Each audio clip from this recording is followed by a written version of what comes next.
À vous les dévoreurs de livres, on se retrouve aujourd'hui pour une vidéo un petit peu spéciale. C'est la première fois que j'en filme sur ma chaîne, donc un unboxing. Donc c'est une commande Françoisir que j'ai passée. J'ai tout reçu ce week-end, c'était 2 colis et en même temps j'ai également reçu un service presse dont je vais tout de suite vous parler vu qu'il est là. Alors, c'était une maison d'édition avec qui j'avais un partenariat, j'avais lu le tome 1 et le tome 2 d'Oracle, c'est Le Temps Éditeur. Je n'avais pas eu de nouvelles d'eux depuis quasiment 1 an et demi, donc là j'étais très étonnée quand j'ai reçu ce week-end un livre dans ma bibliothèque. Alors, j'en ai ça, c'est un tout petit livre, et ça s'appelle Tout ça pour une virgule, tome 1, La guerre de Pandélire. Alors c'est de Félix Jamet et Anis Fakfak, je pense. Alors, désolée si j'écorche un petit peu le nom. Alors j'avais jamais entendu parler de ce livre, apparemment ça va être un petit peu... ça va être une aventure. Je vais vous lire le résumé, comme ça vous pourrez connaître un petit peu mon histoire. Alors, une contrée moelleuse, mielleuse et onctueuse nommée Pandélire est gouvernée par la tyrannie des Dougoudiens, gardiens de l'ordre, à qui opposent les Virguliens, partisans de la liberté. Le Grand Lord, chef de ces derniers, compose une équipe de jeunes combattants, les élus de la Virgule. Ces 8 jeunes hommes à la personnalité et au pouvoir très différents vont devoir affronter de puissants ennemis au péril de leur vie pour libérer Pandélire. Alors, c'est un tout petit livre, il fait 100... Alors, je vais regarder sur le communiqué de presse, il fait à peu près 160 pages. Donc c'est vraiment tout petit et comme vous pouvez le voir, c'est quand même écrit plutôt gros. Donc je vais le découvrir, je pense peut-être pas ce mois-ci, mais peut-être au mois de décembre, je vais le lire, ça à mon avis un petit après-midi et c'est fait. Alors ensuite je vais vous parler de la commande Françoisir. Alors c'est une commande, donc j'avais déjà regardé le carton parce que je me méfie toujours, surtout vu comment le carton était assez dans ma boîte aux lettres. J'ai quand même ouvert pour regarder. Et disons qu'il y avait un livre que j'attendais depuis un petit moment. Je l'ai quasiment terminé parce que j'avais vraiment très envie de le lire. Et je vous en parlerai dans un prochain point lecture. Et donc c'est Nos âmes tourmentées de Morgane Moncombe aux éditions Hugo Poche. Alors quand je dis que je l'ai quasiment terminé, voilà. Disons que j'ai une tablette Kindle. Je n'aime pas lire dessus. C'est mon copain qui me l'a offert, il m'a fait un très beau cadeau, sauf que je n'aime pas du tout lire dessus. Donc j'ai totalement arrêté de lire dessus, sauf pour lire des extraits de romans, et juste vu qu'Amazon propose des extraits des romans, comme ça au moins je sais à peu près où je mets les pieds. Et j'avais lu, après avoir vu une vidéo de Piketty Booking sur ce bouquin, j'avais lu l'extrait et ça m'avait énormément plu, et là j'en ai profité en fait pour le commander. Alors chez Françoisir, à savoir, vous pouvez commander autre chose que les livres du club. Vous avez une sélection, plus de choix. Et je suis tombée dessus, donc j'ai dit bah voilà, pourquoi pas. J'aurais pu craquer pour l'acheter directement sur ma Kindle, mais au final l'e-book est 1 € moins cher que le livre papier, donc pour 1 €, voilà, j'ai craqué. J'adore l'histoire, je me suis vraiment plongée dedans, il va me rester 150 pages à peu près à lire, donc ça va se faire très vite. Et je vous en reparlerai dans un point lecture. Alors ensuite, c'est également sur la chaîne de Piketty Booking que j'ai vu ce livre. Alors là c'est le tome 2 parce que le tome 1 je l'ai trouvé en e-book gratuit pour le confinement. La maison d'édition avait mis à disposition quelques e-books gratuits et il y avait le tome 1. Et je me suis dit bah pourquoi pas découvrir le tome 1 en e-book et voir si ça me plaît. Et au final bah, j'ai craqué pour le tome 2. Donc c'est Ivywood et Helen Harper. Et c'est des éditions MXM Booksmark. Des livres, alors, les couvertures, je les trouve vraiment magnifiques. Donc ça, là c'est le 2, c'est Meurtre, magie et télé-réalité. Et franchement, les couvertures, j'en avais vu plusieurs passer sur la chaîne de Piketty Booking et je m'étais dit, bah tiens, je vais essayer. Et là j'ai trouvé le tome 2. Alors c'est des livres qui sont assez chers, il fait quand même 17 €. C'est pas très épais et il me semble, oui voilà, ils sont écrits, c'est quand même écrit plutôt gros. Ils sont assez chers, mais je trouve que la qualité est top, la couverture est vraiment très rigide. Franchement, j'aime beaucoup. Et le premier tome, mais j'ai été happée par l'histoire de cette sorcière fainéante qui se retrouve embringuée dans des aventures, mais sur un quiproquo. Et voilà, j'ai voulu absolument découvrir le deuxième tome. Il y a 3 tomes et un tome bonus, c'est un petit tome de Noël. Et je pense que je vais craquer. Le premier, je me l'achèterai peut-être plus tard, vu que je l'ai déjà lu, mais pour que ce soit joli dans ma bibliothèque. Et franchement, voilà, c'est des livres que j'avais vus sur la chaîne de Piketty Bookin, et j'ai vraiment, vraiment, vraiment adoré sa chaîne et aussi ce qu'elle disait sur ses romans. Alors ensuite, bon, c'est un livre, c'est surtout une saga qui est sortie il y a longtemps.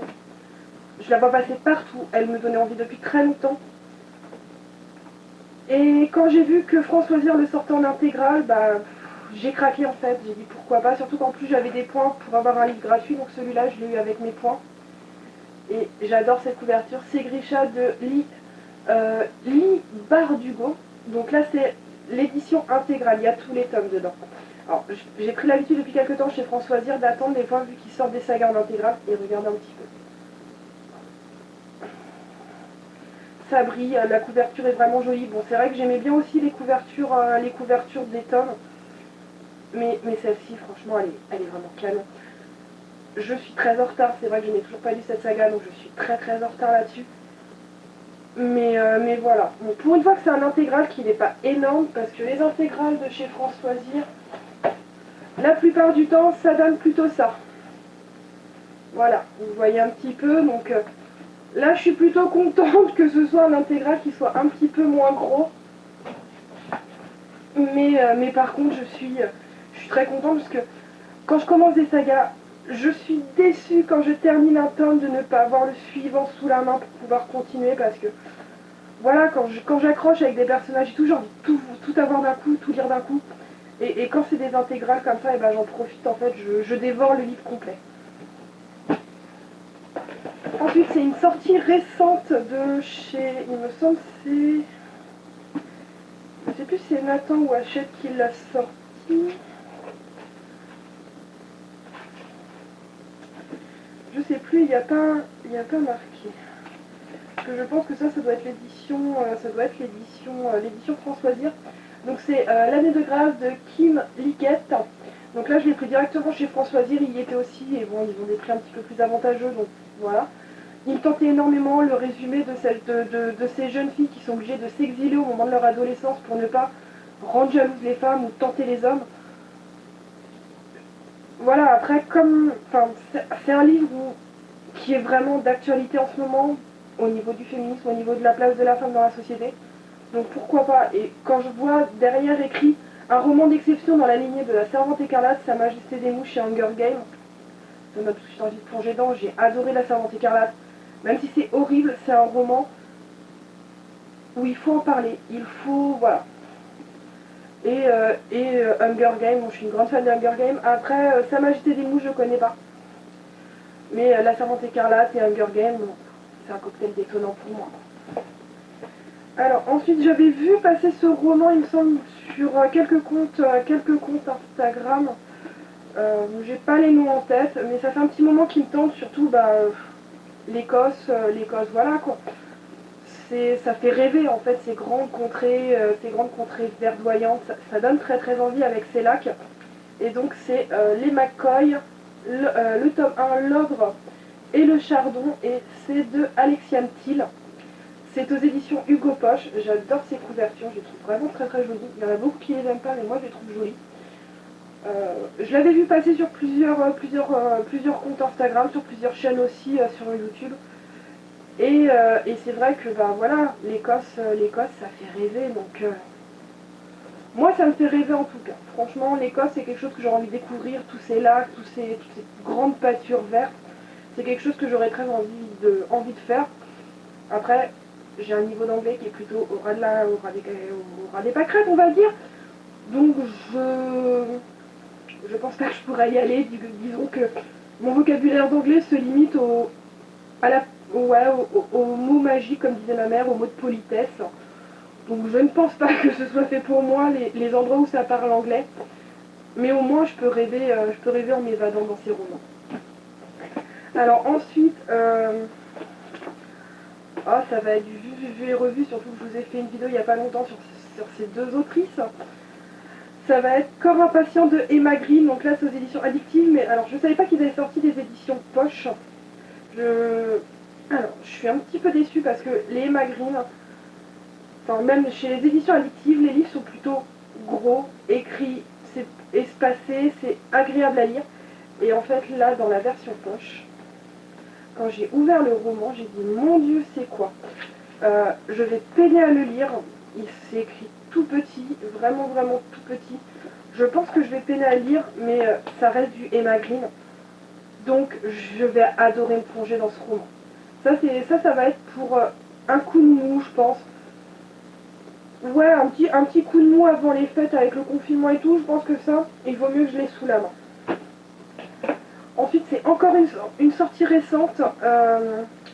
J'ai découvert l'auteur il n'y a pas très longtemps, alors que ces sagas sont sorties il y a un petit moment. Je vous avais parlé de Phobos la dernière fois, donc là vous allez savoir qui est l'auteur. J'ai découvert Phobos il n'y a pas longtemps. J'ai profité qu'il soit sorti que les tomes soient sortis en pocket pour découvrir l'auteur. Et j'adore l'univers. J'ai adoré l'univers Phobos, j'ai adoré la manière d'écrire de Victor Dixon. Et c'est pour ça que quand j'ai vu qu'il sortait un nouveau roman et celui-là me tentait parce que Cogito et je sais plus l'autre, les résumés me tentaient pas. Donc je dois dire pour Phobos c'était pareil, ça me tentait pas non plus. Mais là les résumés me tentaient pas. Et quand j'ai vu celui-là, je me suis dit ouais, j'aurais bien envie quand même parce que là c'est un petit peu plus de l'aventure quoi. Donc c'est Vampiria, la cour des ténèbres donc de Victor Dixon. Il est sorti récemment, donc j'ai profité aussi, il était chez Françoisir, donc j'ai sauté dessus. Là, c'est vraiment l'aventure, c'est vraiment un livre voilà, qui me tentait énormément. Le roi Soleil, à peu près 3 siècles après son règne, en vampire diabolique, moi je signe tout de suite, j'adore. Donc, l'idée est bonne, j'espère vraiment que je vais être transportée par l'histoire, parce que l'idée est super bonne. J'ai vraiment envie que ça fasse comme Phobos, quoi. Que l'auteur me transporte et que j'arrive vraiment à rentrer dans l'histoire. Et ensuite le dernier livre, alors j'en avais pas parlé sur YouTube, j'en avais plutôt parlé sur mon Instagram. J'adore tout ce qui est policier un peu anglais, tous les livres policiers un peu anglais, donc Miss Marple, Hercule Poirot, voilà, les Agatha Christie, les Agatha Raisin. J'adore ces univers un petit peu glauques, de petits villages anglais, dans des petits cottages avec des meurtres, des choses comme ça. Et j'avais, par hasard, une fois, on m'a offert le premier tome donc, des détectives du Yorkshire. Et j'ai vraiment, vraiment, vraiment accroché. Et donc quand ils sortent chez Françoisir, j'en profite. Donc là, c'est les détectives du Yorkshire, rendez-vous avec le danger. Donc c'est le tome 5. C'est pas le dernier de sortie parce que Françoisir, ils en ont toujours un de retard.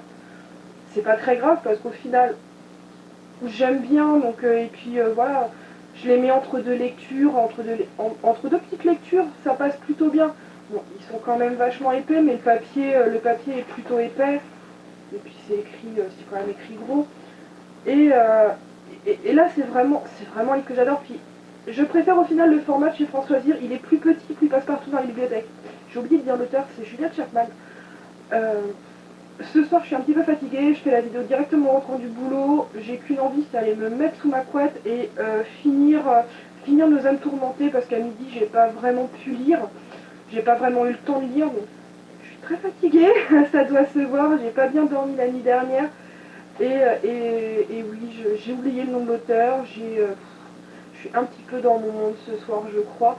Donc je vais couper pour ce soir, vu que je vous ai montré un petit peu, je vous ai montré tous les livres que j'ai reçus, donc je vais couper pour ce soir.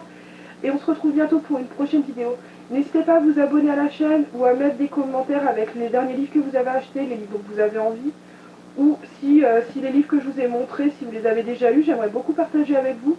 Et surtout, n'hésitez pas à vous abonner à la chaîne. Je reviens bientôt pour une prochaine vidéo qui sera le bilan du Pumpkin Autumn Challenge. Et oui, le mois de novembre est bientôt fini, donc je vais pouvoir faire le bilan. Et vous allez voir, je me suis totalement écartée de ma palle. J'avais bien commencé pourtant, mais je sais pas. Des détours en espace culturel ont fait que des nouveaux livres sont apparus dans ma bibliothèque alors qu'elle n'en avait pas vraiment besoin, vu que je ne sais toujours pas où ranger mes livres, j'en ai partout. Et en fait, bah voilà, j'ai complètement dévié ma palle, j'ai acheté les nouveaux romans, il y en a certains que je n'ai toujours pas sorti de ma palle, il y en a d'autres, ça fait plus d'1 an qui sont dans ma bibliothèque que je n'ai toujours pas ouvert. Peut-être l'année prochaine, si je n'en ajoute pas encore plus d'ici là, ou peut-être que je pourrais en sortir quelques-uns à Noël, je sais pas si je vais faire un challenge à Noël, en tout cas, je pense que je vais lire des romances de Noël. Alors, j'ai pas commandé chez France Loisirs, je sais qu'ils ont sorti un livre avec 3 romances de Noël. Je ne l'ai pas acheté chez France Loisirs cette année parce que j'en ai acheté un l'année dernière que je n'ai toujours pas lu. Il est à côté de mon canapé, en attendant ce Noël en fait, il est depuis Noël dernier à côté de mon canapé. J'avais pas d'espoir de le lire, j'avais commencé et au final j'avais eu d'autres romances de Noël. Donc celui-ci je ne l'ai pas, je ne l'ai pas lu. Donc là j'ai, on va dire un livre avec 3 romances de Noël. Donc je vais peut-être plutôt me concentrer sur cela avant d'en acheter un autre. Bonne soirée à tous et à bientôt pour une prochaine vidéo.